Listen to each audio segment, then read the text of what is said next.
Hi guys, I just received my Scheppac Oscillating sander. I did a quick test on this piece of scrap wood, and I never intended making a video on it because there are so many videos on these units already. But my disappointment sort of told me to inform everyone about the quality of this machine. As you know, you've probably seen these machines in various colors with various brand names on them, but they're all from the same mold, the same factory, so I expect them all to have a fairly similar build quality.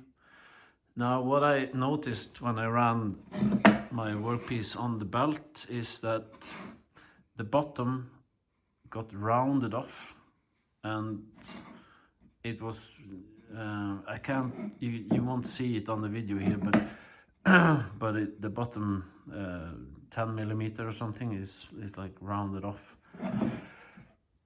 So I took off the belt unit and I checked it. You can see already where the problem lies.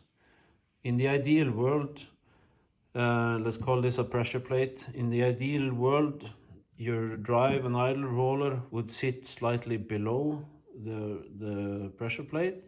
So when the belt runs over it, it clears the roller, lies completely flat on the surface and rolls off again. Now, clearly that has not happened here. So when I put my ruler on top here, you can see the drive roller is clear, but the idle roller sits quite a lot higher than the plate. So a little bit better in the bottom, but similar situation. Now here is the worst problem, or the biggest problem, is you can even see it with your eyes here. When I run it over, you see how it lifts the last 20 or inch or 20-25 millimeters. There's a big lip on the bottom here.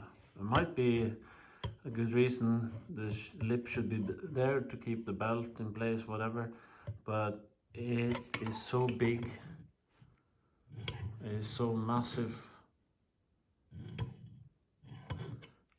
that when your sander or the belt is oscillating, it goes up and down like this on your workpiece, and this rounds off the bottom, and it's so bad it ruins the workpiece.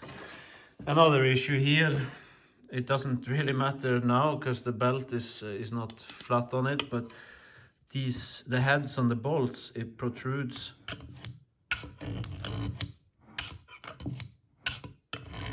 It protrudes the plate. So even if the belt was running here, these bolt heads would, or some of them at least, would wear out the belt and possibly damage the workpiece. So just for comparison, I picked out my crappy belt sander. You can see how the rollers on this Bosch unit is well below the plate. Also the plate has, see if I can focus, you see there's a bit of felt lining beneath the plate that gives this a little soft sort of dampening. And I expect it to be, because there's a lot of friction heat going into this plate, it can buckle, it can somehow change. So the felt, when you push your workpiece on the plate, the felt will even out any unevenness that might occur here.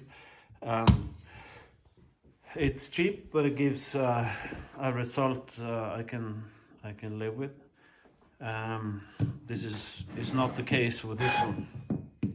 Another thing I found, which is kind of symptomatic, I think, for this piece of unit, is when I check my table, which is fairly good now. You have your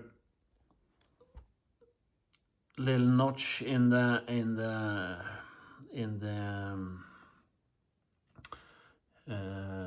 what do you call this? There's a notch for stopping it at the 0, but it doesn't engage, and there's nothing more to get from it. It's kind of symptomatic of the build quality of this. So if you use the spindles, I haven't tested them, but I expect them to be all good. It would be fine. But buy the spindle sander only. This belt unit is such a poor build quality. I've been thinking if I can somehow separate the plate and shim it and modify it, because I won't expect the shop to have any other units that are better quality or better aligned. But the pressure plate and the top here is all one unit, so if you cut it and split it, this plate here will not have the stiffness it needs for the belt tensioner or adjustment knob. And yeah, it's a no-go. Get another sander.